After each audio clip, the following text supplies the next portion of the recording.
বিসমিল্লাহির রহমানির রহিম। আজকে জুম্মার নামাজ শেষে আমরা 4 ভাই 5 ভাই এখানে। তো ও হচ্ছে আমার আপন ছোট ভাই বাদল হাফেজ। তো রোজার শুরু থেকেই ও গিয়েছিল কুমিল্লা দীর্ঘভূমি কেন্দ্রীয় জামে মসজিদে নামাজ পড়ানোর জন্য।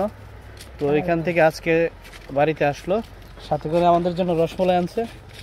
ঠিক আছে, তো ও আজকে হাদিয়া পেয়েছে প্রায় 40,000 টাকার মতো হাদিয়া পেয়েছে ওইখান থেকে, আলহামদুলিল্লাহ। তো বাদল, তোমার অনুভূতি কি? ওইখানে যে দীর্ঘ 1 মাস থাকলা, তোমার কেমন লাগছে? আলহামদুলিল্লাহ, অনেক ভালো লাগছে। কুমিল্লা ভালো ছিল নাকি আমাদের এলাকাতে মাদ্রাসায় পড়লে ভালো ছিল, কোনটা? ওইখানে অনেক ভালো ছিল, নতুন সম্মান করছে, অনেক বেশি সম্মান করছে না? তো নতুন জায়গা, নতুন পরিবেশ, নতুন একটা অভিজ্ঞতা। তো আশা করছি বাদলের সামনে আরো অনেক বড় একজন হুজুর হবে। আমরা চাই বাদলে আমাদের ভবিষ্যৎ উজ্জ্বল করুক।